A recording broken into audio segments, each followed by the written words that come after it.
días para los que están en Australia, buenas tardes, buenas noches para los que estamos en Uruguay. Un gusto de estar participando de esta instancia, donde desde Calvase lo que queremos es acercar al productor un momento, una instancia más de obtener ciertos conocimientos o actualizaciones de cómo mejorar o repensar nuestro negocio lechero en base a la producción de pasto. Calvase es una empresa nacional preocupada siempre de capacitar a nuestros productores, de acercarles un montón de información que nos ayude en el día a día en el campo. Por eso nos pareció una buena oportunidad generar este espacio donde podamos conversar con dos especialistas de una alta trayectoria, como el veterinario Gonzalo Tuñón y como David Beca, australiano.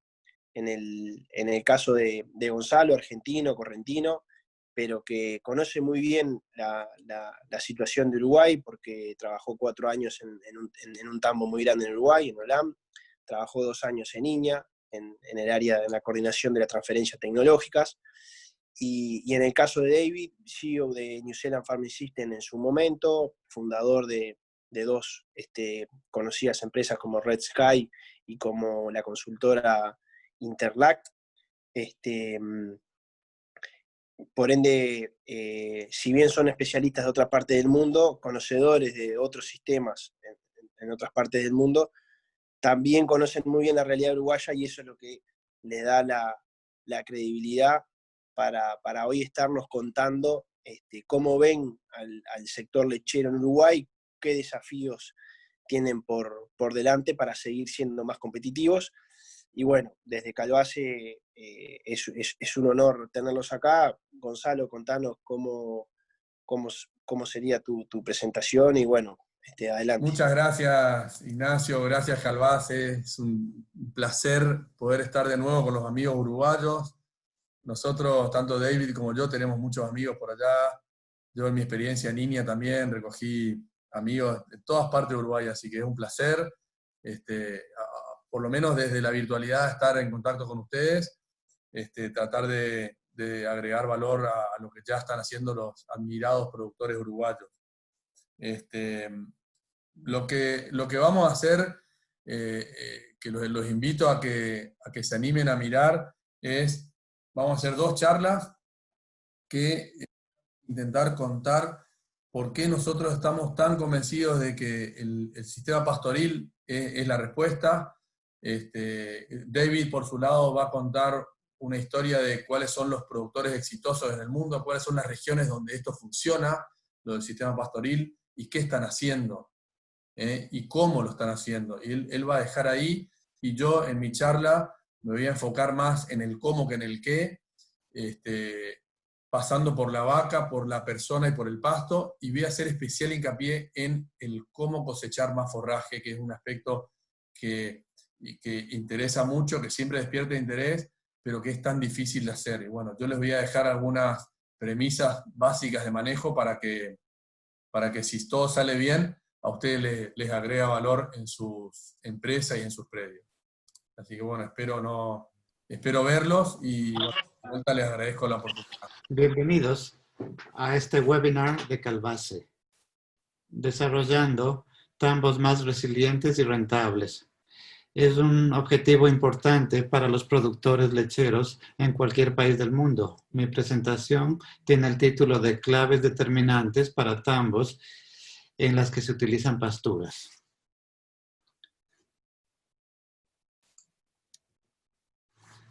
La presentación cubrirá lo siguiente. ¿Qué significa resiliente? ¿Qué podemos aprender de otros países? ¿Qué países están siendo exitosos? ¿Por qué un sistema con alta cosecha de pasto y bajo costo de producción resulta en más rentabilidad y más resiliencia? ¿Cómo se puede desarrollar un sistema de producción de bajo costo? ¿Cómo hacemos al negocio lechero más resiliente? Primero, debemos aceptar que la mayoría de negocios lecheros tienen un alto nivel de volatilidad de su rentabilidad. Este gráfico tiene el retorno del capital en el eje vertical, que es la verdadera definición de rentabilidad. He tratado de combinar los colores de cada país con los de sus banderas. Sudáfrica en verde es el país más rentable por un gran margen. Sudáfrica le lleva la delantera a Nueva Zelanda en negro, cuyos precios de la tierra y del ganado son mucho más bajos que los de Sudáfrica. Esto es un resultado de un alto riesgo personal y político en ese país. Los neozelandeses, por otro lado, se conoce que pagan muy altos precios por la tierra, lo que resulta en un retorno sobre el capital más bajo y un retorno más bajo del dinero invertido. Mi país, Australia, en amarillo, se mueve de una posición más competitiva al inicio del periodo, frecuentemente con un nivel más alto de rentabilidad que Nueva Zelanda, y en el resto del periodo se convierte en el que tiene el peor desempeño. Quisiera que recuerden las áreas resaltadas en el cuadro rojo. Miren cómo Uruguay en azul oscuro, Argentina en celeste y Australia tienen todos un nivel más alto de rentabilidad que Nueva Zelanda.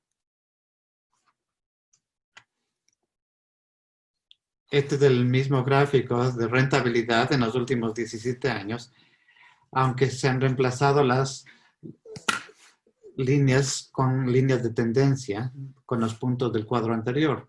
Esto resalta cómo Sudáfrica en verde, Nueva Zelanda en negro, e incluso los Estados Unidos en rojo, todos tienen una línea de tendencia positiva de niveles de rentabilidad crecientes. Desgraciadamente, Uruguay en azul y Argentina en celeste y Australia en amarillo tienen líneas de tendencia negativas de niveles decrecientes de rentabilidad.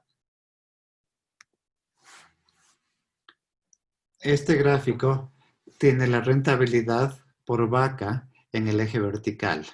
Aunque nuevamente hay mucha volatilidad en todos los países, Nueva Zelanda en negro es definitivamente en la posición más fuerte, seguido de Sudáfrica. Australia en amarillo resulta el país más débil y dado que los granjeros australianos son los más endeudados fuera de Nueva Zelanda, esto debilita aún más su posición y ha resultado en muchos daños con los productores en una situación de pérdida. Nuevamente miren al área dentro del marco rojo y vean cómo Uruguay, Argentina y Australia tienen todos un nivel similar o más alto de rentabilidad por vaca que Nueva Zelanda. Cuando se unen los puntos y se reemplaza con líneas de tendencia, confirma que Australia está en la peor posición de los 6 países. Uruguay en azul se ve bien comparado con los otros países. No tan bien como Nueva Zelanda en negro, aunque con una pendiente positiva similar a las de Sudáfrica y Argentina. Este gráfico tiene la rentabilidad por hectárea en el eje vertical. Aunque nuevamente hay mucha volatilidad en todos los países, Nueva Zelanda definitivamente tiene la posición más fuerte y Sudáfrica algo similar. Los Estados Unidos está ausente porque no utilizan pastos, sino que tienen a su ganado en establos. Nuevamente, cuando se añaden las líneas de tendencia, Nueva Zelanda y Sudáfrica se ven muy bien, Australia se ve muy mal y Uruguay y Argentina no se ven mucho mejor que Australia. Sin embargo, es positivo que las líneas de tendencia de Uruguay y Argentina son ligeramente positivas.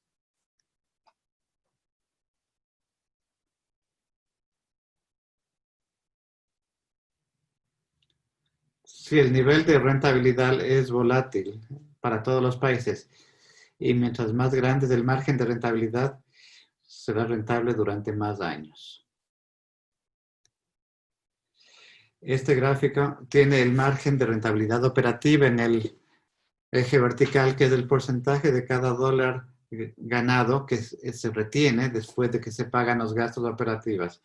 Otra forma de describir este ratio es que digamos que un productor tiene un margen del 15%, entonces está reteniendo 15 centavos de cada dólar que ganan después de pagar todos los gastos, incluyendo el mantenimiento de planta y maquinaria y recibiendo el salario por su trabajo.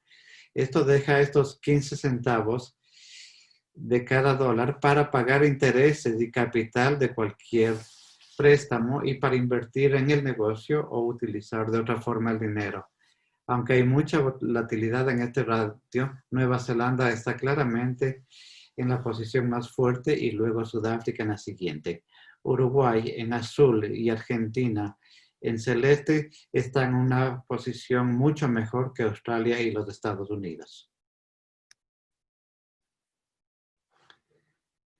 Cuando se agregan las líneas de tendencia, la separación de los países en dos grupos se hace mucho más clara. Nueva Zelanda y Sudáfrica tienen márgenes de rentabilidad incrementales en el tiempo y los Estados Unidos mantiene estable su margen de rentabilidad. Recuerden que los Estados Unidos tienen vacas en establos que generalmente producen entre 9,000 a 11,000 litros por vaca, entonces pueden permanecer rentables con un margen menor por litro. Los otros tres países, Uruguay, Argentina y Australia, tienen niveles decrecientes de rentabilidad operativa, así como niveles más bajos de rentabilidad. Uruguay tiene un margen más alto que Argentina y Australia, y el gran desafío que yo diría para los productores de Uruguay es que salgan del grupo de desempeño bajo con Argentina y Australia y se junten al grupo de alto desempeño con Nueva Zelanda y Sudáfrica.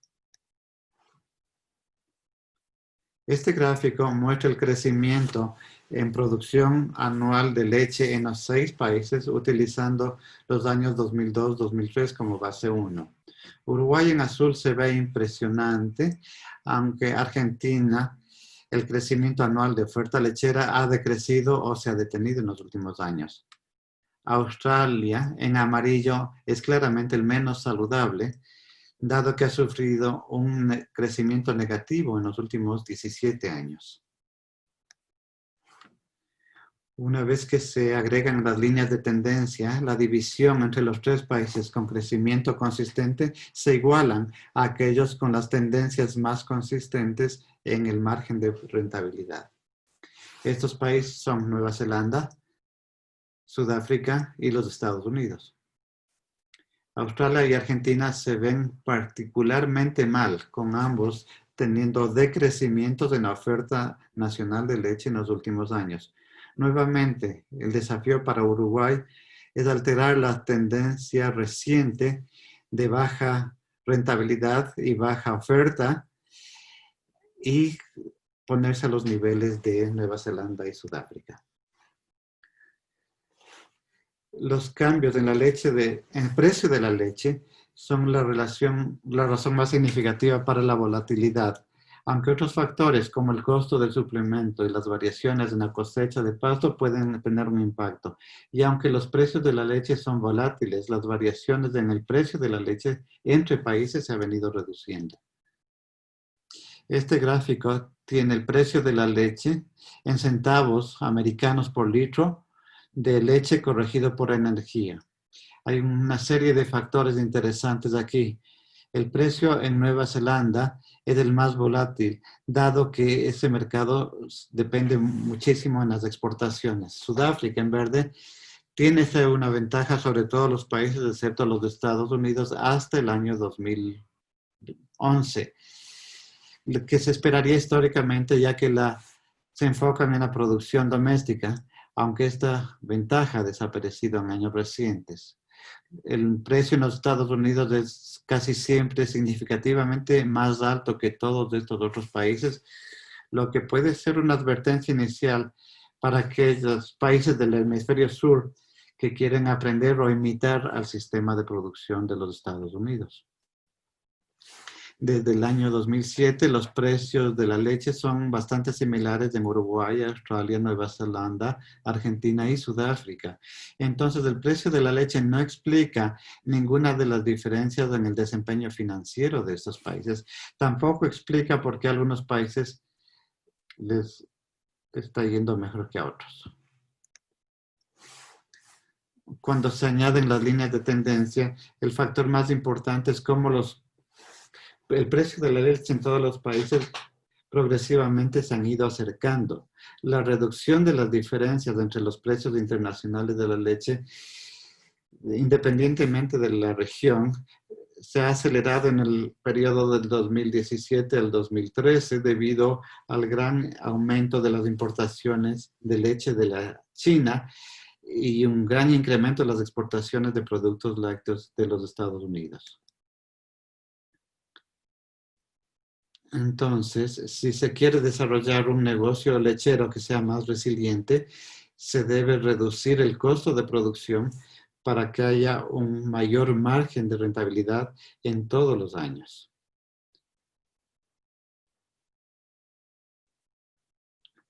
Miremos las tendencias del costo de producción por litro.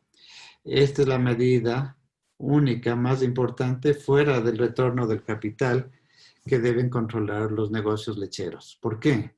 Porque mantener un costo de producción bajo por litro que sea competitivo con otros países enfocados en exportaciones es esencial, especialmente ya que el mundo está más interconectado.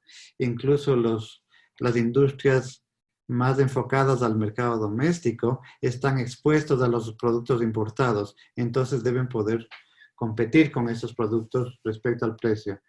La tabla muestra cómo se calcula el costo de producción y deduciendo los ingresos de la ganadería y todos los otros ingresos no lecheros de los gastos totales.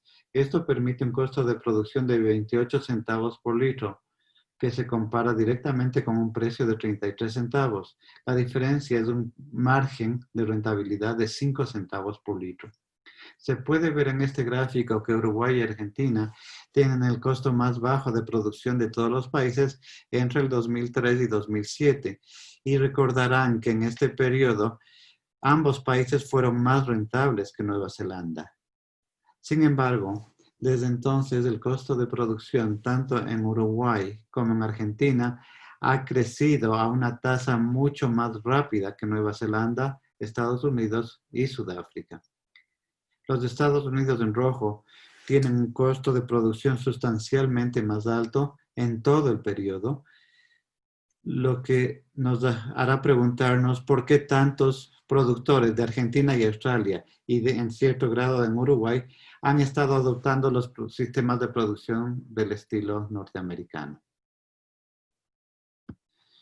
Cuando se agregan las líneas de tendencia, es mucho más claro de cómo ha crecido tan rápidamente el costo de producción en Uruguay. Eso se resalta más en la tabla que incluye la tasa de crecimiento anual compuesto de año a año en el costo de producción de los 6 países. 3 países tienen crecimientos más altos, incluyendo Uruguay, Argentina y Australia. Y los otros 3 tienen incrementos mucho menores. Recuerden que son los 3 con menores incrementos en el costo de producción que han estado consistentemente incrementando la oferta de leche y aumentando su industria lechera en los últimos 20 años. Los otros 3 países hasta cierto punto dejaron de crecer. ¿Cómo se reduce el costo de producción? Primero se aumenta la cosecha de pasto o se la maximiza.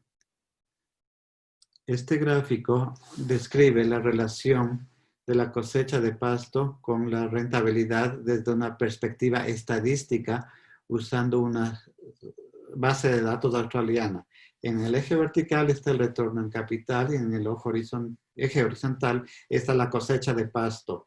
El valor R al cuadrado es alto, de 0.41, y este es el factor con la correlación más alta a la rentabilidad que cualquiera de los ratios, aparte de la rentabilidad total o los márgenes de rentabilidad total. Este segundo gráfico a la derecha describe la relación de la cosecha de pasto respecto al costo de producción. En el eje vertical está el costo de producción y en el eje horizontal está la cosecha de pasto. El valor de R al cuadrado de 0.14 confirma cómo una cosecha de pasto incremental baja el costo de producción, lo cual apoya un incremento de la rentabilidad. Entonces, si tenemos un costo de producción alto y creciente, es central a la pérdida de rentabilidad en Uruguay, Argentina y Australia. ¿Se debe esto a un desempeño pobre en el área de cosecha de pastos? En este gráfico de cosecha de pastos de Uruguay y Argentina tienen la cosecha de pasturas más baja por hectárea por año, en alrededor de 5 toneladas de materia seca por hectárea, y Australia le sigue con 8 toneladas de materia seca. Nueva Zelanda tiene la cosecha más alta y Sudáfrica, en verde, ha hecho un gran trabajo en cerrar la brecha con Nueva Zelanda. Ambos países tienen una gran ventaja natural en la producción de pastos comparado con los otros países. Nueva Zelanda, en gran parte sin el costo o necesidad de riego, y en Sudáfrica incluyendo el costo de riego. Cuando se añaden las líneas de tendencia, se puede ver que 4 de los 5 países han tenido un avance muy pequeño en aumentar la cosecha de pastos, con excepción de Sudáfrica, que ha hecho un gran progreso con la añadidura de riego y un nuevo enfoque en adoptar nuevos conocimientos en relación a la cosecha de pastos. Lo que yo pienso que es muy interesante es que Nueva Zelanda ha tenido un avance muy pequeño en mejorar su cosecha de pasturas en los últimos 17 años. Y de todas maneras le ha ido bien manteniendo un costo bajo de producción. Esto se destaca más en la tabla del crecimiento anual, donde se ve, no se ve cambios en Nueva Zelanda. Recordarán de los gráficos de rentabilidad que en los primeros años, en el recuadro rojo, Uruguay, Argentina y Australia, todos tuvieron una rentabilidad mayor que Nueva Zelanda. Espero que recuerden también que Uruguay y Argentina tuvieron un costo de producción más bajo en este periodo. Ahora está claro que Nueva Zelanda, con la línea negra, no ha mejorado su posición comparado a los otros países en los últimos 15 o 20 años. Entonces, la cosecha de pasturas no explica la pérdida de rentabilidad o pérdida de competitividad comparando Nueva Zelanda con Uruguay o con los otros países. Entonces, además de la cosecha de pastos, y sugeriría que es más importante que la cosecha de pastos, es que los productores desarrollen un sistema de producción de costo bajo. Se define un sistema de producción como el porcentaje de pasto en la dieta total de la vaca.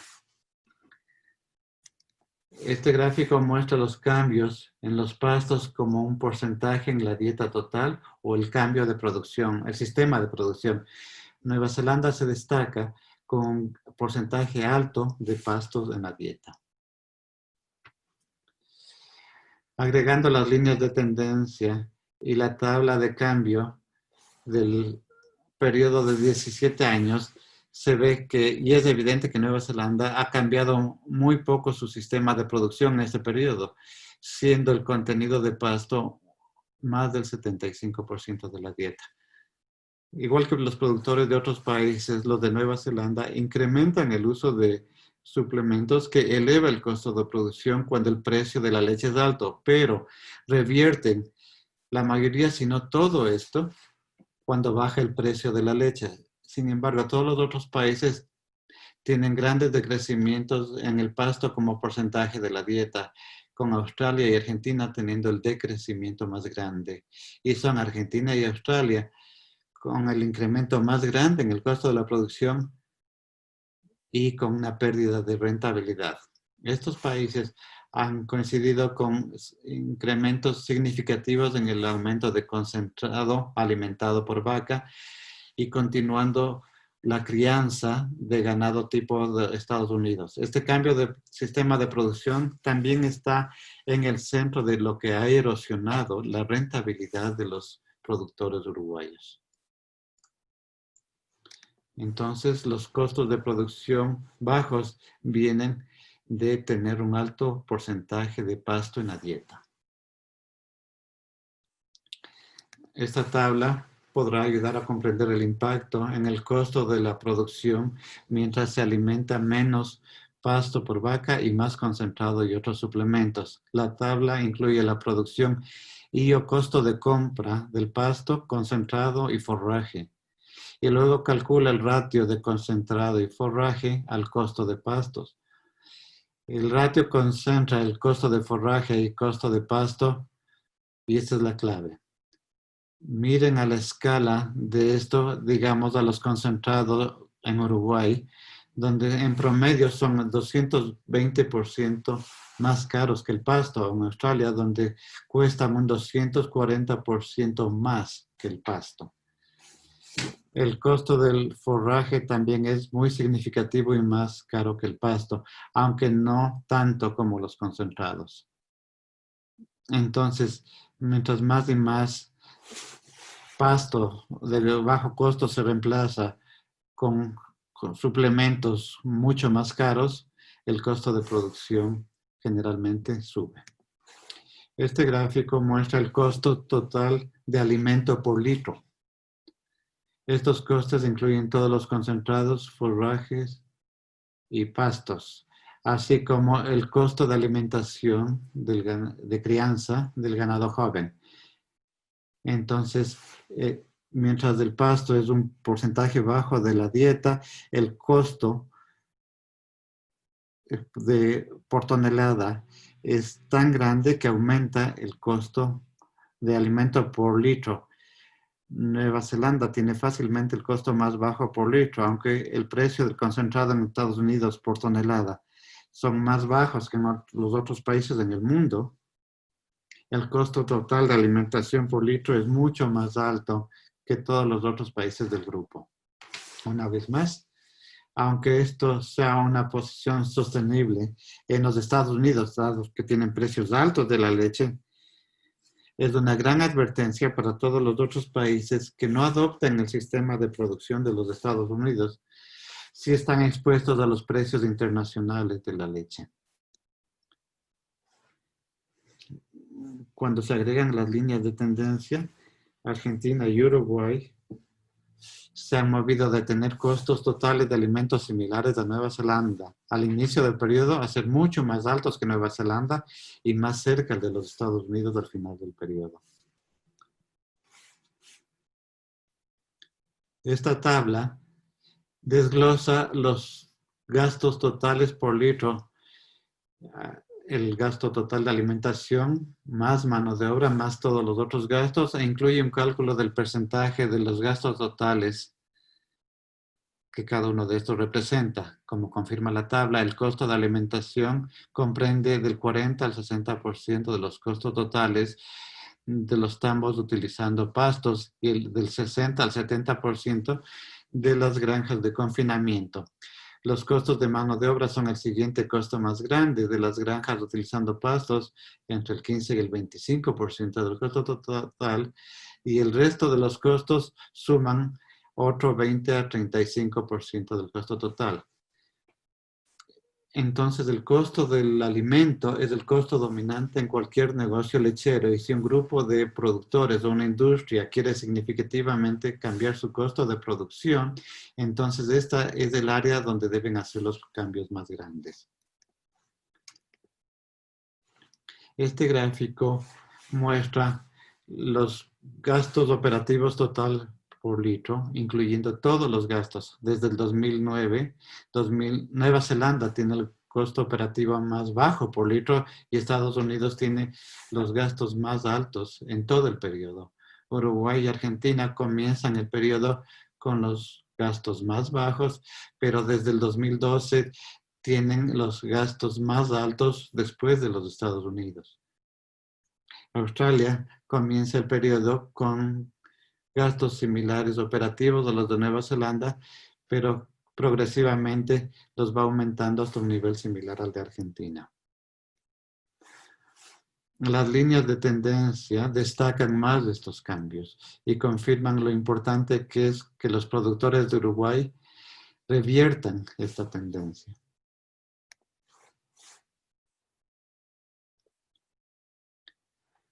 Quisiera describir brevemente algunos de los cambios que suceden al cambiar los sistemas de producción desde una perspectiva estadística, utilizando una base de datos grande y sin sesgo de Australia. Este gráfico muestra la relación del porcentaje de pasto en la dieta con la rentabilidad. En el eje vertical está el retorno sobre el capital y en el eje horizontal está el porcentaje de pasto en la dieta de la vaca. El valor R al cuadrado es bajo, 0.08, aunque sigue siendo estadísticamente significativo. He agregado otros dos gráficos. Arriba a la derecha, la relación en el porcentaje de pasto en la dieta a la rentabilidad por vaca. Esto tiene un valor de R al cuadrado de 0.12, es significativo estadísticamente y tiene una curva similar. Abajo a la derecha está la relación del porcentaje de pasto en la dieta a la rentabilidad por hectárea. Esto tiene un valor de R al cuadrado de 0.7 y es también estadísticamente significativo y tiene una curva similar. Lo que resaltan estos gráficos es que mientras baja el porcentaje de pasto en la dieta, la rentabilidad se reduce de una forma creciente. Esta gráfica muestra las áreas principales de impacto al reducir el porcentaje de pasto en la dieta. Primero, arriba a la izquierda, el costo de producción aumenta al bajar el porcentaje de pasto en la dieta. Luego, arriba a la derecha, el pasto consumido por vaca decrece al decrecer el porcentaje de pasto en la dieta. Y tercero, ambos costos de suplemento por litro abajo a la izquierda y el costo total de alimentos abajo a la derecha aumentan sustancialmente al bajar el porcentaje de pasto en la dieta. Esta lámina resalta más áreas de impacto al decrecer el porcentaje de pasto en la dieta. Arriba a la izquierda, el costo de pasto por tonelada de materia seca aumenta al decrecer el porcentaje de pasto en la dieta. En segundo lugar, arriba a la derecha, la cosecha de pasto decrece al reducir el porcentaje de pasto en la dieta. Esto es importante. En tercer lugar, el costo básico por vaca decrece abajo a la izquierda al reducir el porcentaje de pasto en la dieta y finalmente abajo a la derecha el costo de mano de obra por vaca aumenta al decrecer el porcentaje de pasto en la dieta. Entonces se puede ver cómo al decrecer el pasto como porcentaje de la dieta tiene un gran porcentaje negativo en muchas áreas en el negocio lechero. Hay otro factor esencial al tener un tambo muy rentable, que es que se necesita implementar un plan de gestión con excelencia. Sí, es muy importante diseñar un sistema de producción de bajo costo con mucho pasto en la dieta de las vacas y sí, se debe aumentar y maximizar la cosecha de pasto y desarrollar un plan para el éxito. Pero esto no tendrá éxito si no se implementa un manejo diario óptimo. ¿Qué quiere decir un manejo diario óptimo? En primer lugar, se necesita tomar las decisiones a tiempo y en segundo lugar, se debe ejecutar las decisiones diariamente con precisión. Como quiera que se haga esto, se necesita un buen equipo y buenas herramientas como infraestructura y maquinaria y deben estar seguros que todos se enfocan en implementar bien el plan. Gonzalo les hablará un poco más sobre esto.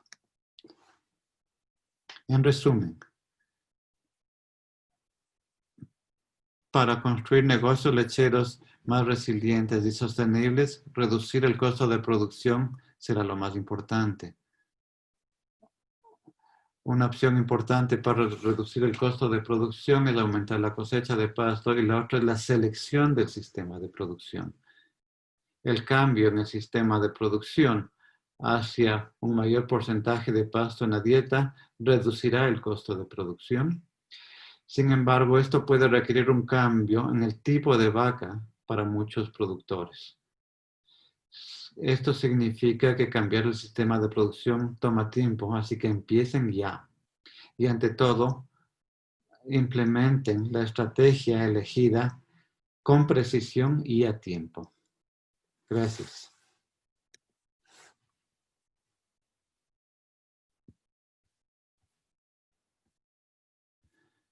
Tengo 3 preguntas relativas a mi presentación.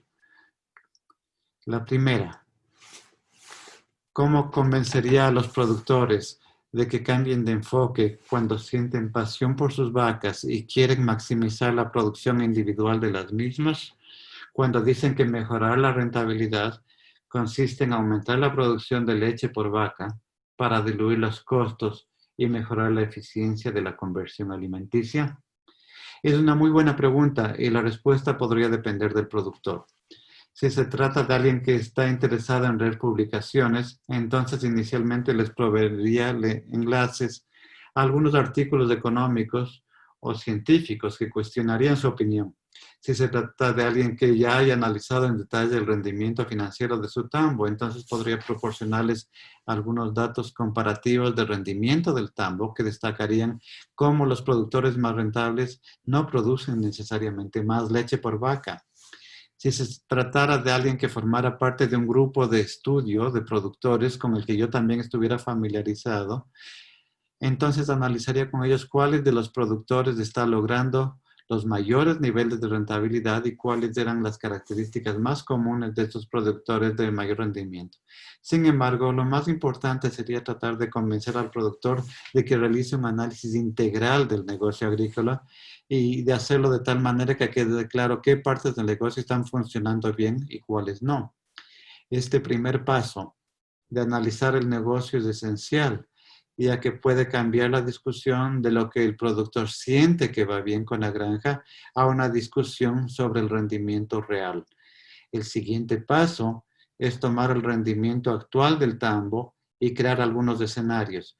Uno de estos escenarios podría seguir centrándose en una mayor producción de leche por vaca, de modo que el productor pueda ver si esto tendrá un impacto positivo, neutral o negativo en la rentabilidad. Otros escenarios incluirían aumento de los pastos como porcentaje de la dieta y los pastos por hectárea, como señalé en mi presentación. El aspecto más importante de esto es que se utiliza un abordaje integral del predio para analizar el negocio. ¿Qué quiero decir con un abordaje integral del predio? Esto implica la aceptación de que los resultados de las decisiones de gestión del tambo son el resultado de una combinación de todas las cosas. Por lo tanto, para determinar una solución del problema relacionado con parte del sistema de producción agrícola, se requiere una solución para todo el sistema de producción y todos los insumos y sus contribuciones marginales a la producción deben considerarse cuando se consideren los cambios de un sistema de producción agrícola. Por ejemplo, para cuantificar el impacto en el rendimiento financiero de un cambio en la producción de pastos mediante la adición de nitrógeno o un cambio en la producción de leche mediante la adición de más concentrado, se requiere un análisis del impacto en todas las áreas del negocio.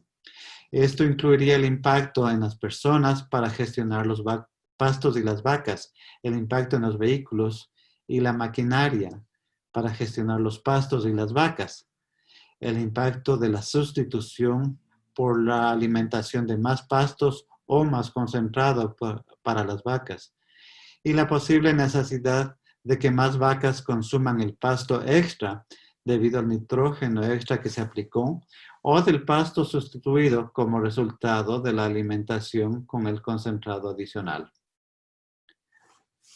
Así pues, para convencer a un productor de que necesita cambiar el enfoque de las vacas y la producción de leche por vaca para centrarse en un sistema de producción más rentable, que incluyera un aumento de la cosecha de pastos y un mayor consumo de pastos por vaca, utilizaría un análisis del rendimiento financiero de su negocio y de cómo este cambio de enfoque le permitiría aumentar su rentabilidad.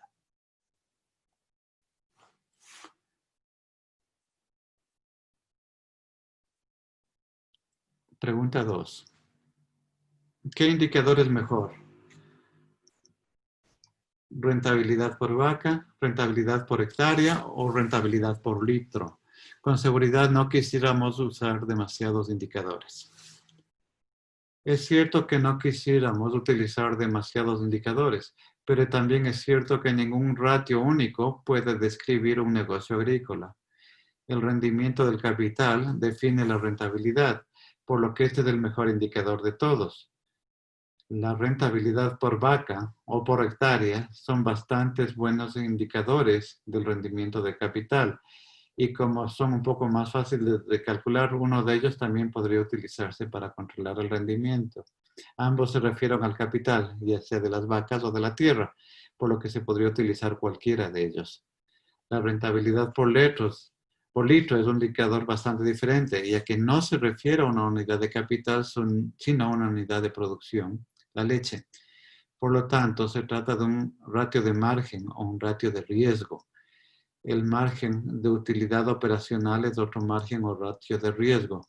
Uno de estos dos ratios sería bueno para añadir al conjunto de 10 a 12 ratios que usted controlaría para un tambo y que forman parte de su análisis de abordaje integral del predio.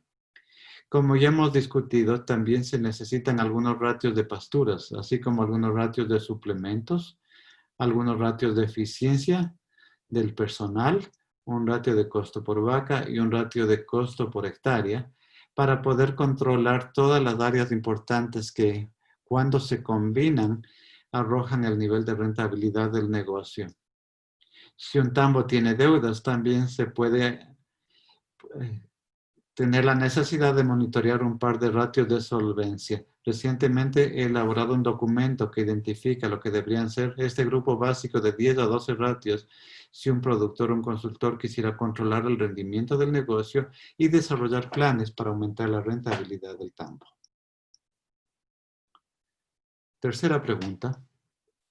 ¿Qué le recomendaría a un grupo de productores que quieren reducir el costo de producción?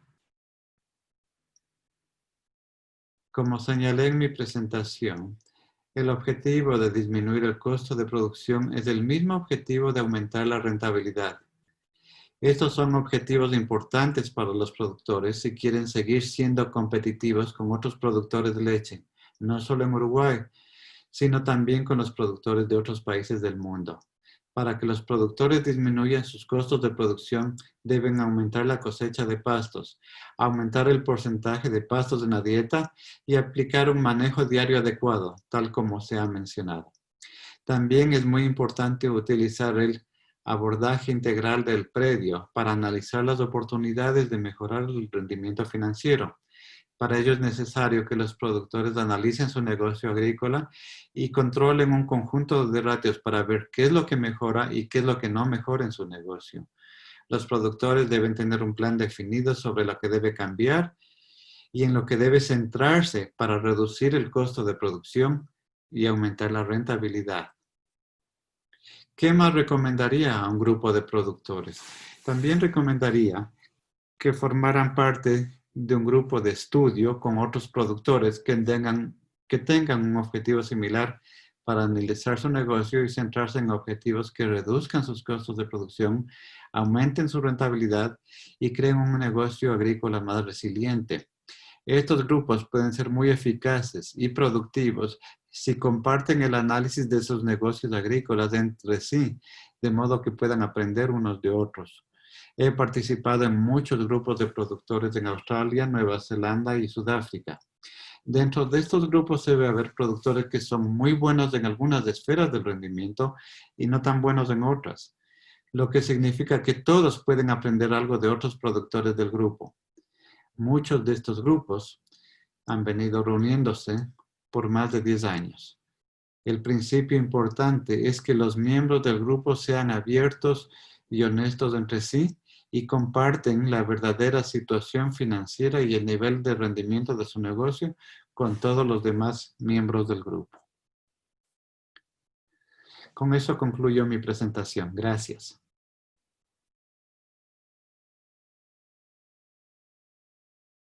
Buenas tardes a todos.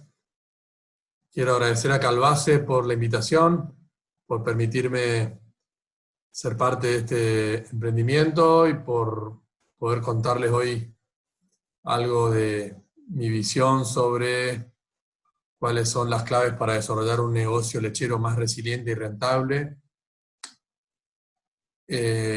Ustedes ya habrán visto la charla de David Becca, que se ocupó de los factores clave para la rentabilidad del tambo pastoril, la resiliencia, lo que pasa en otros países, la cosecha de pasto.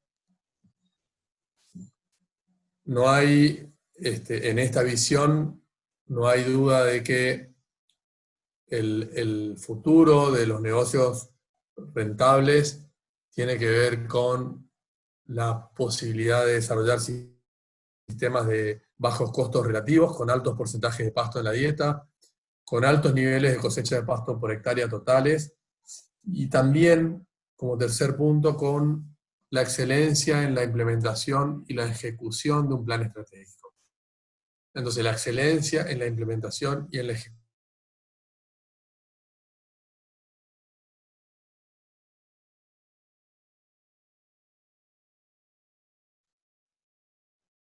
David se había ocupado más que nada del qué, y tú me voy a ocupar más que nada del cómo. El cómo, que es cuáles son los principios de manejo clave para la cosecha de forraje, cuál es la vaca adecuada para lograr los desafíos de altos porcentajes de pasto en la dieta y altas cosechas de pasto, y cuáles son algunos pasos para ejecutar ese plan. Al final, pasto, vaca y gente. Primero, ¿cuál es el problema? O sea, estamos hablando de esto porque hay un problema. Y hay un problema y hay una oportunidad. La oportunidad es que, según seguimiento satelital de Conaprole, cosechamos 3,75 toneladas de materia seca de pasto por cosecha directa, cuando producimos más de 10 toneladas de materia seca, o acumulamos, perdón, más de 10 toneladas de materia seca en Uruguay. O sea que capturamos menos de la mitad de lo que podríamos en términos de acumulación de forraje. Entonces, esa es la oportunidad. ¿Qué podemos decir como principios de manejo clave para maximizar la cosecha de forraje? O sea, ¿cómo arrancamos? ¿Cómo encaramos el desafío de cosechar más forraje?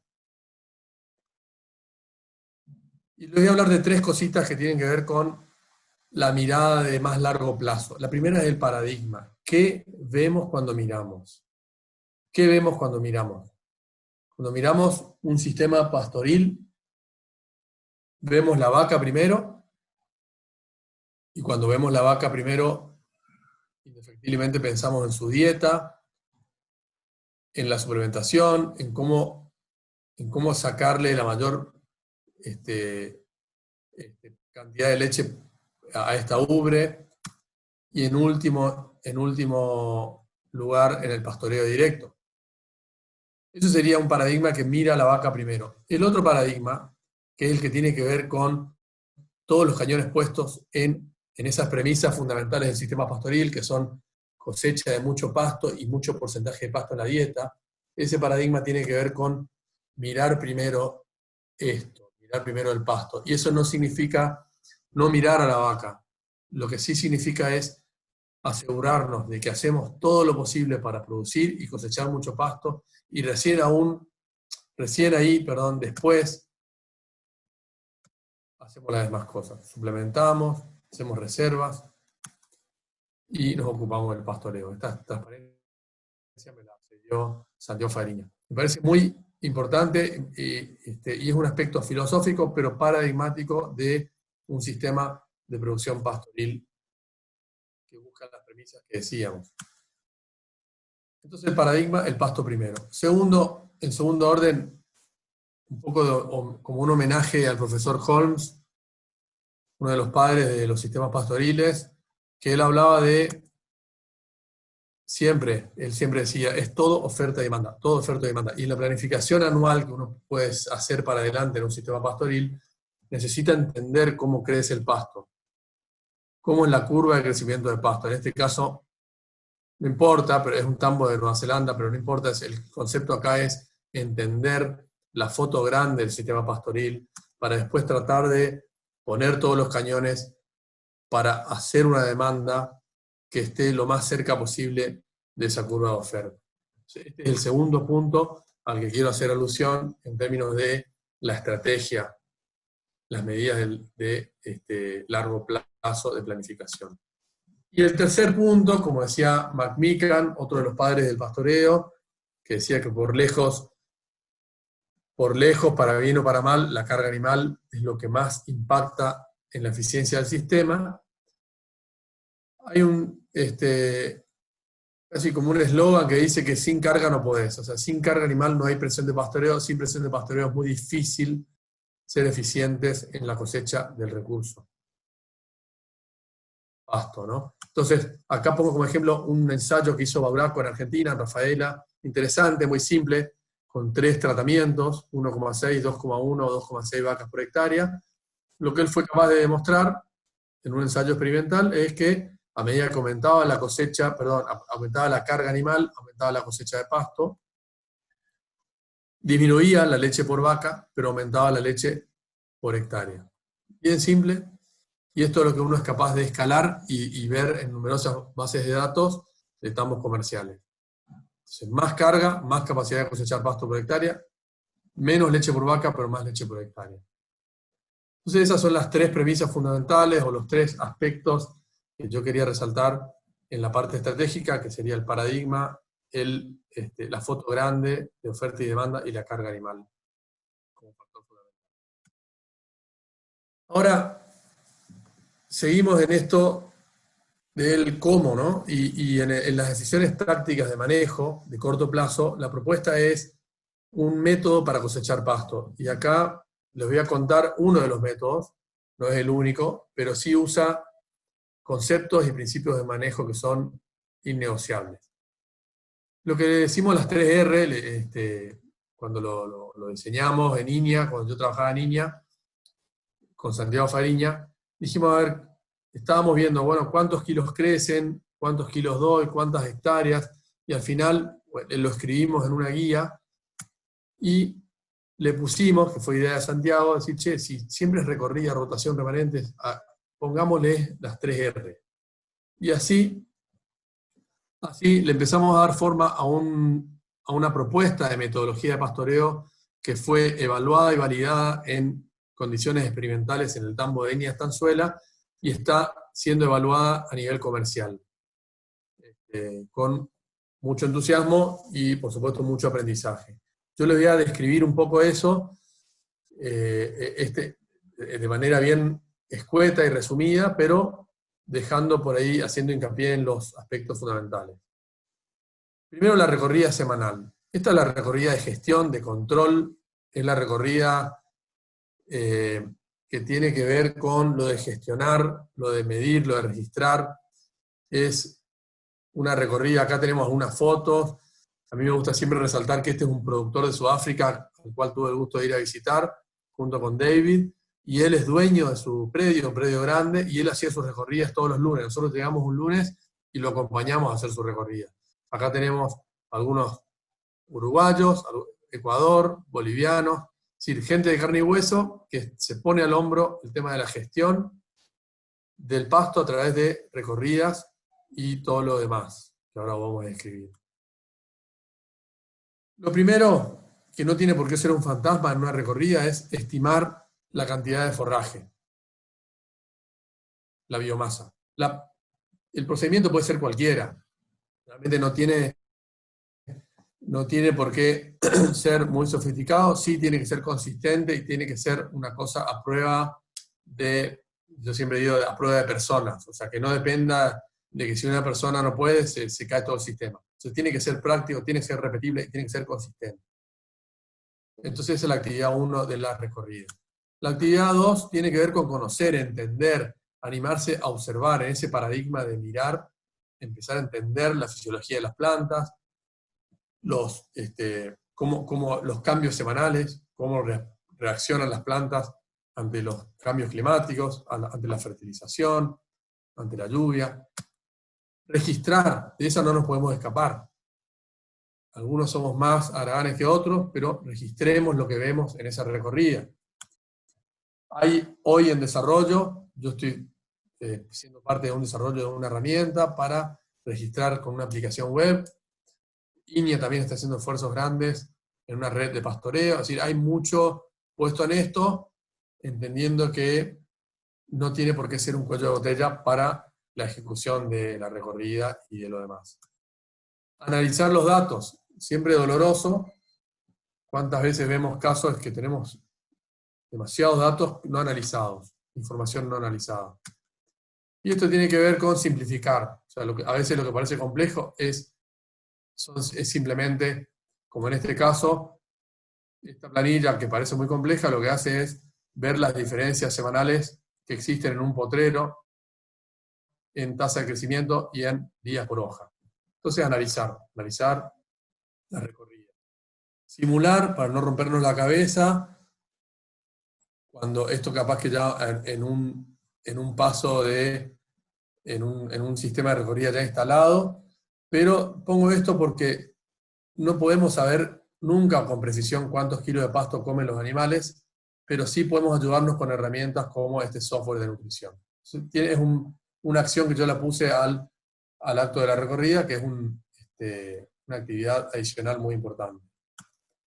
Otra acción de la recorrida tiene que ver con visualizar y comunicar. O sea, yo hice la recorrida, logré recopilar cierta información, bueno, ya que la tengo, es muy útil hacerla visible y comunicarla al resto del equipo. Como esta herramienta que dio Adrian Van Bijsterveld, neozelandés, muy simple, muy interesante, que grafica la biomasa de cada uno de los potreros y nos da una idea de proyección hacia adelante. Y compartir. Hoy no hay excusas para el que no quiere compartir. Hoy podemos compartir como estos tweets que son de un tambo que hace sus recorridas y está en tweet, o sea, está disponible para todo el mundo. Nosotros en INIA copiamos este formato y todavía está en la página de Facebook de INIA, se comparten las recorridas, o sea, es una cosa muy útil y muy motivadora para la persona que está haciendo esas recorridas, que son a veces un trabajo bastante solitario. Entonces, esa era la R1, la recorrida de gestión. En la R2, que le pusimos rotación, al final lo que hace es ilustrar un poco las decisiones. Sería la R de las decisiones. ¿Qué decisiones tomo con esta información? Acá es solamente un ejemplo de cómo asignar el área. Cómo asignar el área después de una recorrida. Entonces yo recorrí, vamos a suponer que tengo un área de 100 hectáreas con una tasa de crecimiento ponderada de 30 kilos. Ese es el promedio ponderado de toda la superficie. Yo tengo una oferta diaria de 3.000 kilos.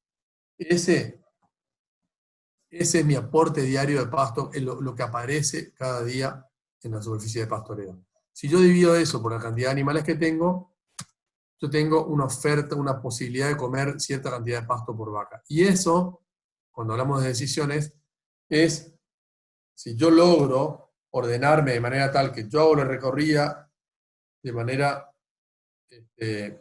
a conciencia y confío en los datos que voy recopilando, yo empiezo a ver cómo la cosa empieza a funcionar en el sentido de que tomo la decisión de decir, listo, mis vacas van a comer 10 kilos, suplemento en función del déficit que queda. Y eso es lo que ilustra eso del paradigma. Yo como primero el pasto que tengo y después suplemento, y no al revés. Bueno, son muchos temas que lo estamos pasando un poco rápido, pero el objetivo de esta charla va por ahí, ¿no? O sea, vamos a tocar muchos temas que después eventualmente se pueden profundizar. Una de las cosas que uno ve en esa recorrida y en estas decisiones que uno va tomando tiene que ver con el objetivo de comer mucho pasto, y el objetivo de comer mucho pasto va de la mano de comer con calidad. Si uno no logra mantener la calidad en la plataforma de pastoreo, es muy difícil que logre comer muchos kilos. Está topeado. Y esto es una foto que hace una sátira de Carlos Batalla, un agrónomo de Ecuador, que me la pasó, que dice que crecimiento no es lo mismo que producción neta. Los trabajos de los ingleses ya en los 80 mostraban esto, o sea, mostraban que a medida que aumentaba el crecimiento de forraje, había un punto a partir del cual la producción neta bajaba porque había senescencia, y esto empezaba a correlacionarse con la cantidad de hojas que tenían las gramíneas. Entonces, crecimiento no es lo mismo que producción neta, parece un concepto muy lógico y básico, pero que vale la pena reforzarlo siempre. Y los australianos, Fulkerson y Donaghy, en el año 2000, 2001, sacaron una revisión en la que recomendaban usar el estado de hojas como ventana para la decisión del pastoreo. Entonces, la decisión de entrar en una ventana determinada, que en un Radirás, por ejemplo, es entre 2,5 y 3 hojas, es una de las, uno de los pilares más importantes de estas decisiones, el momento de entrada. Y el momento de entrada, al final determina que nosotros estemos mirando siempre cuántos días tarda cada hoja en salir. En este caso, vamos a suponer que esta gramínea, este Radirás, tuvo como promedio 8 días por hoja, y en otro momento del año 14 días por hoja.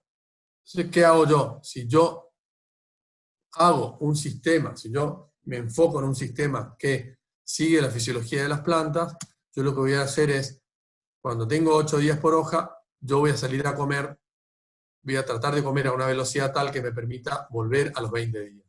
Si yo tengo 14 días por hoja, voy a aumentar la velocidad, voy a disminuir la velocidad para entrar en 35 días.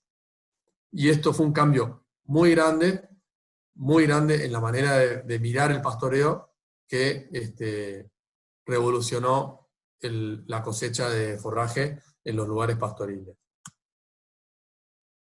Y la R3, la que es innegociable, la que es la R del remanente, es la del control diario, es la que queremos lograr todo el tiempo, y que es la base a partir de lo cual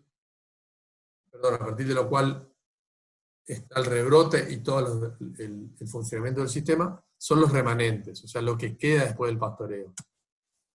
Y acá las reglas son cortas, simples de describir, difíciles de lograr.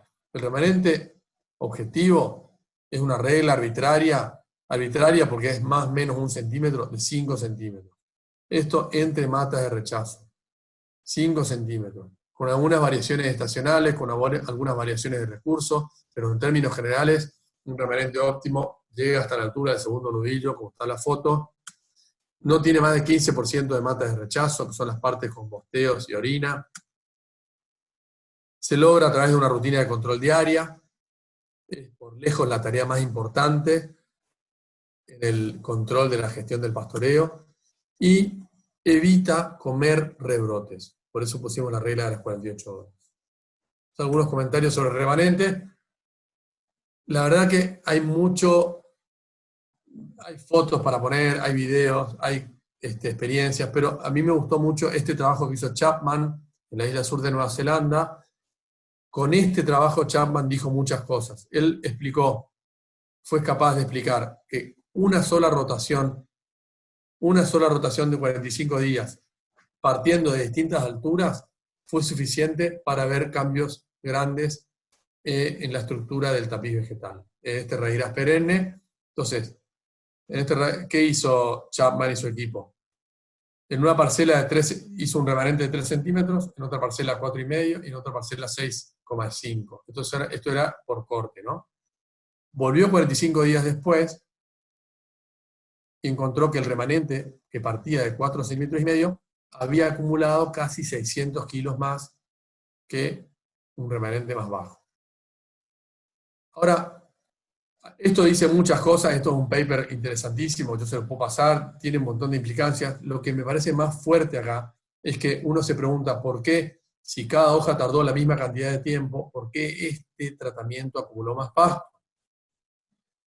Y la discusión se centra en el hecho de que al partir de un remanente muy bajo en este tratamiento, las hojitas, como les cuesta desarrollarse, porque tienen menos reservas, menos capacidad de hacer fotosíntesis para ayudarse, tienen que usar más reserva de la raíz, son más chiquititas. Entonces fíjense el impacto que tiene 1,5 centímetros de diferencia en un remanente,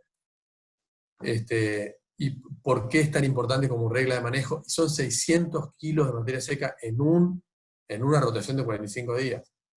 Entonces muy interesante, lo tengo, ojalá que lo vean, y por supuesto estoy disponible para cualquier detalle más.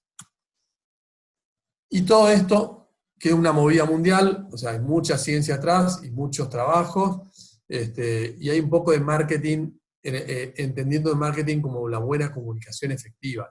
Por eso me gusta esta gráfica que muestra el Instituto Chagas de Irlanda, donde yo trabajé un tiempo.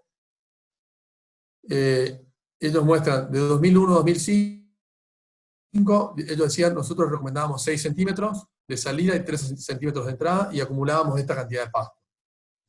Ahora, en 2010, hoy, nosotros bajamos el horizonte del remanente, bajamos el horizonte de entrada y acumulamos 15,5 toneladas. Así de simple.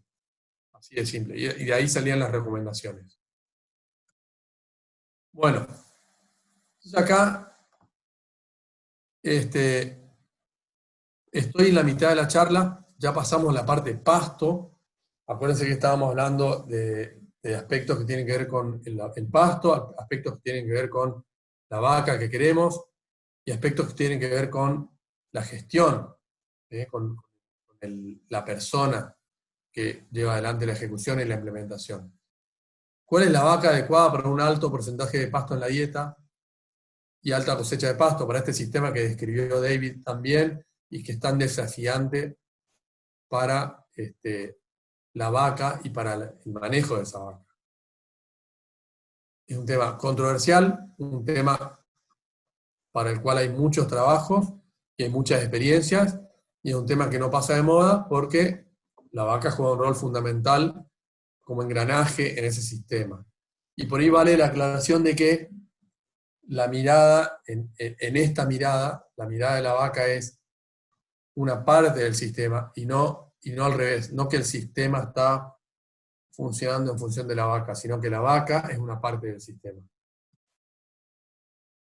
Por ahí parafraseando al profesor Nicolás López Villalobos de Massey, la Universidad Massey, renombrado genetista, que forma parte del diseño del plan genético de Livestock Improvement de Nueva Zelanda.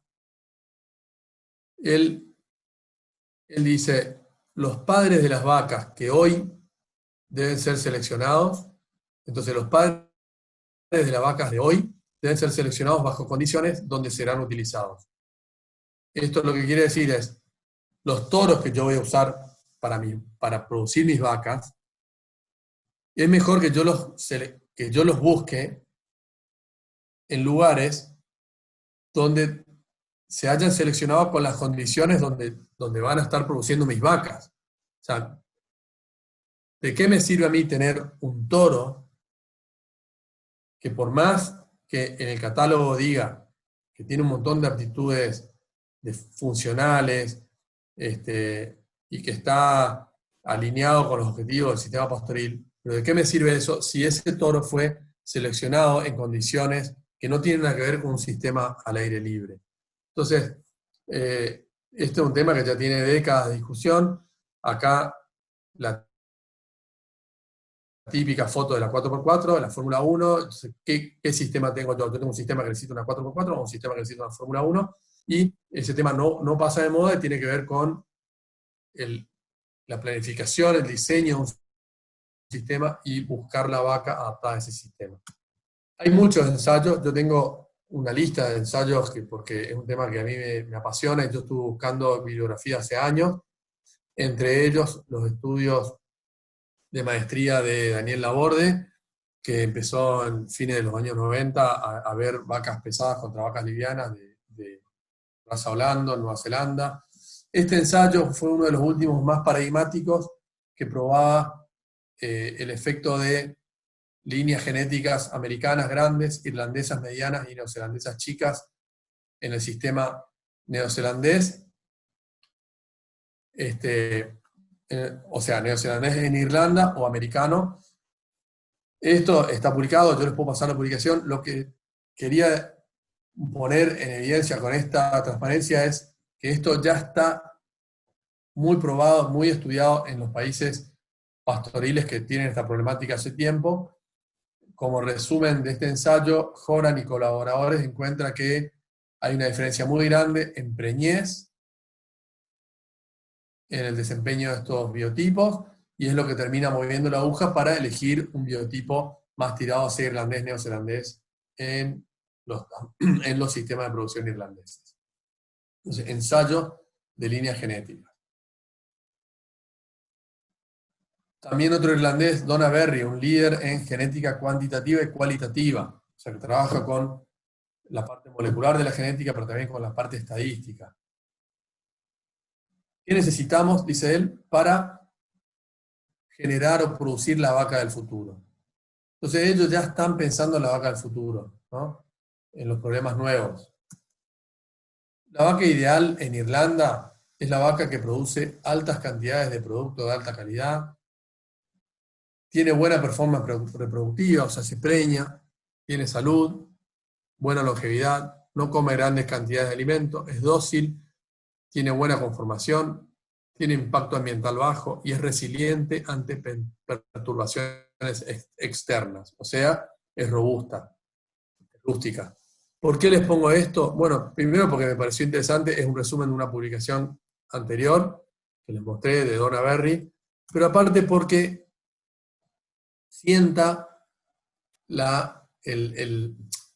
pone la luz en lo que están buscando los países desarrollados. Entonces, miremos un poco lo que hacen otros países como Suecia, europeos, americanos, Sudáfrica, Nueva Zelanda. Fíjense dónde ponen los esfuerzos para seleccionar, hacer sus planes genéticos de selección. Me resulta como interesante mostrar lo siguiente. Primero, fíjense el peso que tiene la proteína en la selección, en los índices de selección. La grasa en amarillo. La leche, fíjense qué poco peso tiene en estos celestitos, qué poco peso tiene. Italia e Israel no tienen ni un peso en leche. Interesantemente, sí, Nueva Zelanda y Australia, algo de peso. Entonces, estos son los parámetros que se están buscando en otros países que son objetivos de selección internacionales, también en esa misma publicación, se la recomiendo. Donna Berry me pasó esta transparencia, me dice, mirá, él me recomendó mostrar esto, me dice, porque está bueno ver el poder del conocimiento. Ellos en Irlanda, cómo fueron capaces de revertir una tendencia genética hacia intervalos entre partos más largos, a partir de un foco y una presión de selección en disminuir el intervalo entre partos, en el rodeo irlandés. Esto es el valor genético y esto es lo que realmente pasa en el fenotipo.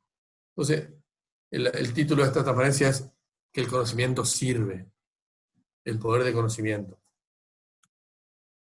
Y se logran resultados muy, muy interesantes. Imagínense, 95% de preñez en 12 semanas de servicio. Entonces, ¿cuál es la vaca del futuro? Y la vaca del futuro es una vaca, primero que es posible, porque Berry polemiza en su paper en sus papers, publicaciones, de que hay suficiente cantidad de variabilidad genética en el pool genético bovino como para explotar un montón de rasgos que hacen que pensemos que la vaca ideal es posible, esa vaca perfecta de la que hablábamos antes. La selección debe estar focalizada en aptitudes funcionales esenciales. Aptitudes funcionales esenciales: fertilidad, longevidad, sanidad. Y hay muchas herramientas para acelerar ese cambio genético. O sea que la vaca es posible lograrla. Y fíjense los problemas que tienen en Europa, que ya piensan en calidad de producto, consumo eficiente de materia seca, huella ambiental y salud. Interesante, ¿no? Como lo pone como parte de su plan genético.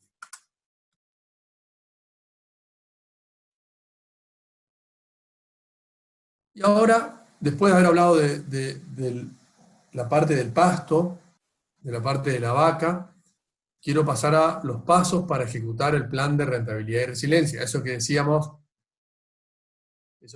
que después de la primera premisa de los sistemas pastoriles, que es cosechar mucho pasto, la segunda, que es aumentar el porcentaje de pasto en la dieta de las vacas, ahora, la excelencia es la única manera. Sin excelencia en la implementación y ejecución de ese plan, los resultados no van a acompañar. Entonces yo acá, en estos minutos que me quedan, yo les propongo tocar un poco algunos aspectos que en mi experiencia y por algunos trabajos que estoy viendo, mueven la aguja hacia los resultados positivos.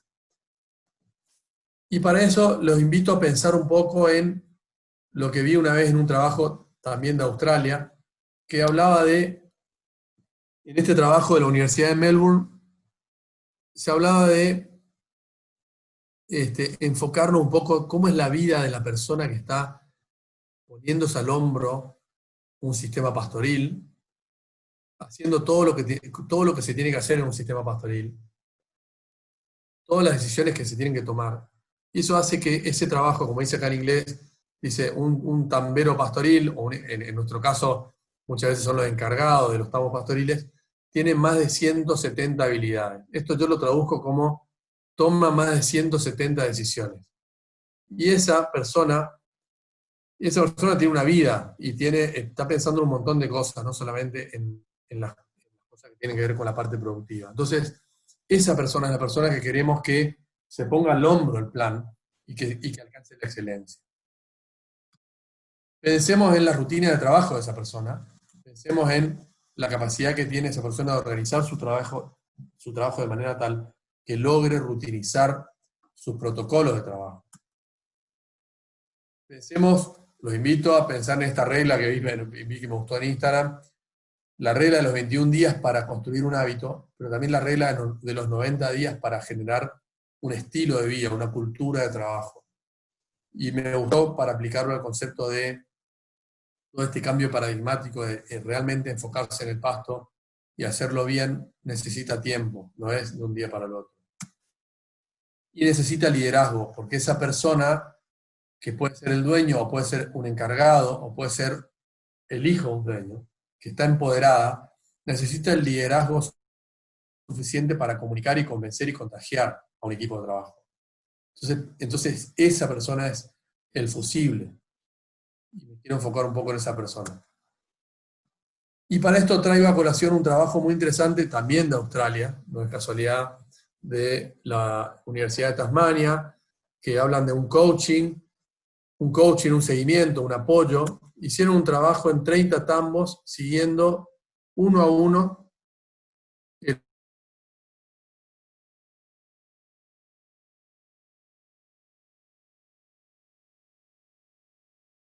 espectaculares. Acá puse los 3 ejemplos que manifiestan en el paper.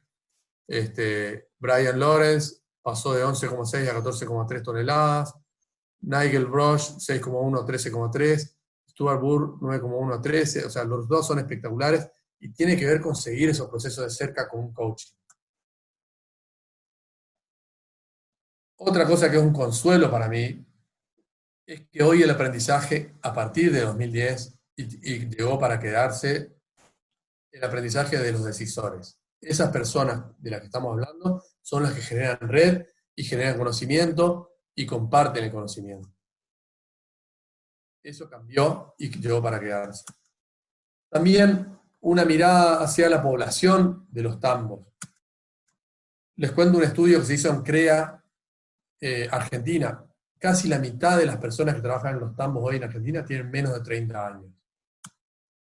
Y valoran la diversidad en contra de la rutina. Valoran la diversidad. Estas nuevas generaciones valoran, en vez de valorar la estabilidad, el ingreso, la jerarquía, la carrera, la rutina, como generaciones anteriores, valoran otras cosas: realización, tiempo libre, horizontalidad, desafío, logros, diversidad. Entonces pensemos en esto también, los nuevos sistemas. Pensemos en la motivación, que yo lo veo como clave para sostener el sistema, volviendo un poco al pasto. ¿Qué objetivos de cosecha de pasto nos ponemos en esa estrategia? ¿Cómo lo comunicamos? ¿Cómo empoderamos cómo le hacemos ese coaching a la persona que queremos que ejecute? ¿Cómo analizamos los datos de esa recorrida o de cualquier evento registrado del sistema? Reglas de manejo ayudan mucho. ¿Cómo monitoreamos indicadores clave? Por ejemplo, kilos de pasto comidos o costo de la dieta. Y me detengo en estos dos últimos: cómo compartimos experiencias entre pares, competimos en el buen sentido y hacemos grupos de discusión con talleres, nunca más pertinente que hoy, nunca más actual que hoy. Y para ir terminando, los verdaderos agentes de toda esta historia, los verdaderos agentes de cambio son los productores referentes, son esos productores líderes que no llegan a ser los innovadores que siempre están por afuera, muy por afuera de la población, buscando cosas muy innovadoras, sino que son esa población de productores que son los líderes, los que son los influencers, los que influencian las ideas, las aplican y le ponen la estampilla a las tecnologías, según Rogers, un americano. Entonces, esos son los verdaderos agentes de cambio si queremos generar ese cambio. Y para ir terminando,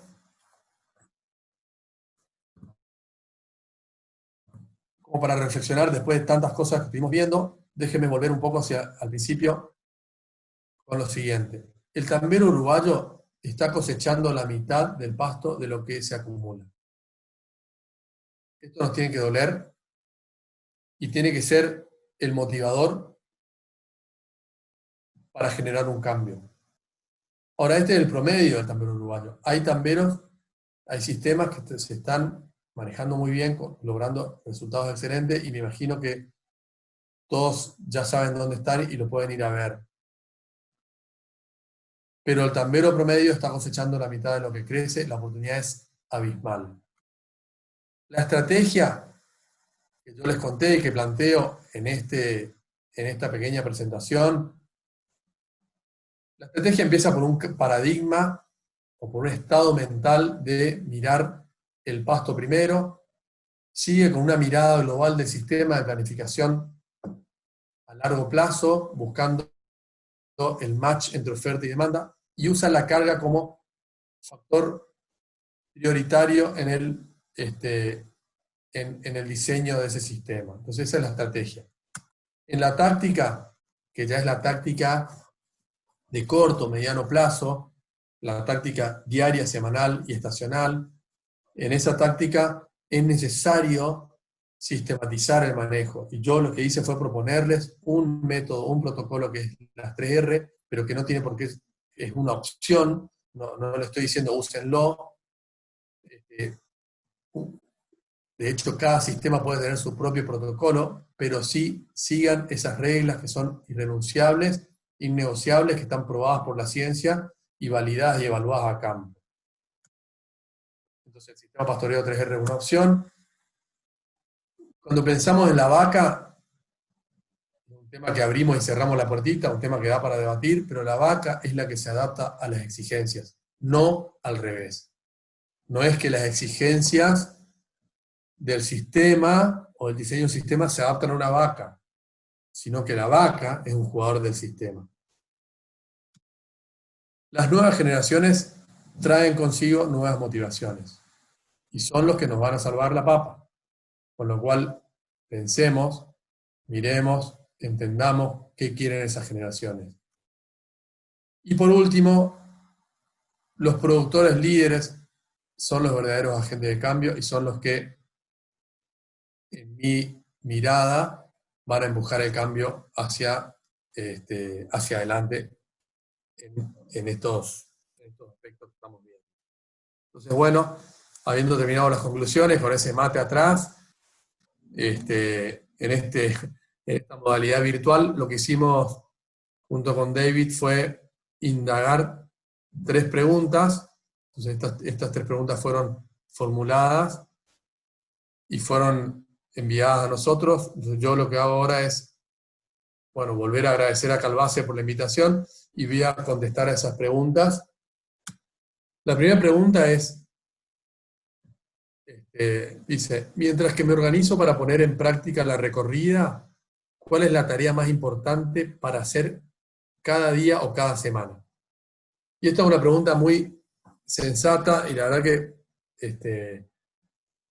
muy desafiante para mí, porque claro, uno propone un protocolo de trabajo que puede ser así, como también hay otros protocolos en los tambos, y tiene que entender que el punto de partida es muy diferente de acuerdo al sistema, de acuerdo a las motivaciones, de acuerdo al equipo, de acuerdo a una serie de cuestiones que hacen que uno por ahí no pueda ir de A a B en un paso, sino que es A, B, C, D, E, F. Y lo que sí a mí me gustaría dejar bien claro y poner énfasis en el hecho de que es importante saber cuál es el protocolo entero, o sea, a dónde quiero llegar. Este es el protocolo. O sea, si yo me la creo, yo quiero tener ese protocolo instalado, yo lo pongo, lo pego en una pared, me lo grabo en la mente y voy hacia ese protocolo, que es esas 3R con el seguimiento, los registros, la aplicación, y hay gente que lo está haciendo en Uruguay. Ahora, en el medio de eso hay pasos graduales, por eso mi respuesta fue, asegúrate, como para hacer ya, asegúrate que los remanentes son los adecuados cada día, sin excepción. Eso es la regla número 1, innegociable. Y la otra, que es un consuelo, el largo de rotación puede ser preestablecido usando datos promedio de tasa de aparición de hojas. No nos rompamos la cabeza con el largo de rotación. Uno eso lo puede dejar establecido, fijado, con cierta elasticidad, pero lo que podemos empezar a hacer mejor desde mañana son los remanentes. Entonces esta es la pregunta 1. La pregunta 2. ¿Qué le recomendarías a un productor que tiene vacas grandes, con genética americana canadiense, y que necesita cambiar el tipo de vaca hacia un biotipo más funcional para el sistema pastoril? Bueno, esto es una pregunta, tampoco es fácil de responder, tampoco tiene una sola salida. Un productor que tiene vacas grandes y que toma la decisión de enfocarse en un paradigma de un sistema pastoril, que empieza a tratar de usar más su tiempo en entender sus potreros, producir más forraje y salir a capturar la oportunidad de cosechar más forraje. Y bueno, pero tiene una vaca grande que no está adaptada. ¿Qué le aconsejaría? Bueno, la respuesta no es corta, se las voy a leer. Primero, como casi todos los productores, este productor podría comenzar el proceso de reducir la participación de concentrados en la dieta y de aumentar el porcentaje de pasto en la dieta, aunque esto se vea limitado a 1 o 2 kilos por vaca por día y no los 3 o 4 kilos que se necesitarían como objetivo de más largo plazo. ¿Está bien? O sea que uno rápido, por más que tenga una vaca grande, puede poner el foco en bajar la inclusión de concentrados. Segundo, la elección del semen debería apuntar desde hoy a un tipo pastoril de genética neozelandesa si quiere lograr el mayor cambio generacional posible. Los trabajos de Colbert y otros postulan que el biotipo a usar es el antedicho y no un jersey americano o una cruza con genética que no provenga de regiones pastoriles. Acá quiero abrir un pequeño paréntesis. Ni David ni yo tenemos ningún tipo de interés, ni un compromiso, ni trabajamos para ninguna firma genética. Lo que pasa es que el único sistema que viene hace más de 70 años seleccionando para sistemas pastoriles es Nueva Zelanda. Por eso el foco puesto en eso, por eso la respuesta va hacia ese lugar. Hay otros lugares que vienen trabajando muy bien, los países escandinavos, algunas partes de Australia, pero el cambio de alto impacto rápido va a provenir de genética neozelandesa. ¿Le estamos haciendo un favor a los que venden genética neozelandesa? Sí. ¿Tenemos algo que ver? No, no tenemos nada que ver, más que la convicción intelectual. Ahora, ¿cuánto duraría el proceso? Bueno, empezando hoy el proceso, en 1 año se lograría tener las primeras terneras, 2 años después tenemos los primeros partos de vaquillonas, en 3 años más se puede lograr más del 50% del rodeo del nuevo biotipo. Entonces, es un proceso largo que puede tomar unos 10 años hasta lograr un rodeo funcional. Por ahí la buena cosa es que en 6 años ya se van a ver cambios grandes. Acá también me detengo un segundo. Hay experiencias en Uruguay. Ahí en Laborde lo hizo. Hay muchos tambos que hicieron esa transición, están en el medio del proceso y es interesante verlo. Adicionalmente, es importante enfocarse en producir pasto de calidad para buscar ese 55% de pasto en la dieta cuanto antes. Una respuesta un poco larga, queda grabada, por supuesto, y espero haber sido lo suficientemente elocuente con la respuesta. Y en la tercera pregunta, dice, en la presentación se ve que pones énfasis en la importancia de desarrollar un equipo de trabajo sólido. David también hizo hincapié en que hay una necesidad de bajar el costo de producción a través del control del costo de mano de obra por litro. Escuché que los productores de Nueva Zelanda manejan el doble de vacas por persona que nosotros. ¿Cómo es posible esto? Entonces, queremos tener un buen equipo de trabajo sólido. David también hizo énfasis en la importancia de controlar el costo de mano de obra. Y por ahí la vara que nos ponemos es compararnos con Nueva Zelanda, que tiene el doble de vacas por persona. Bueno, para arrojar un poco de consuelo, entendamos que en promedio el tambo neozelandés tiene mejor infraestructura que nosotros en la región, que también el hecho de que cosechan más pasto por hectárea significa que tienen una carga animal mayor, por lo tanto el área que manejan es menor, puede ser hasta la mitad.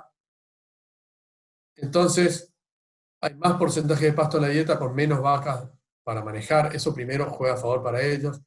Encima de esto tienen ya una vaca que tiene genes que le permiten preñarse rápidamente cada año, esa vaca funcional, también les juega a favor. Y lo que es un rasgo que hay que darle mérito al neozelandés, es que el productor neozelandés, y esto sí que hay que sacarse el sombrero, está obsesionado por adoptar tecnologías y prácticas y hacer solo cosas que resulten en un menor costo de producción. Así que bueno, con esto termino mi presentación. Les mando un saludo a todos. Agradezco de vuelta a Calbase. Agradezco a David Beca que me ayudó en la confección de la presentación. Y bueno, un placer. Espero verlos en cualquier momento.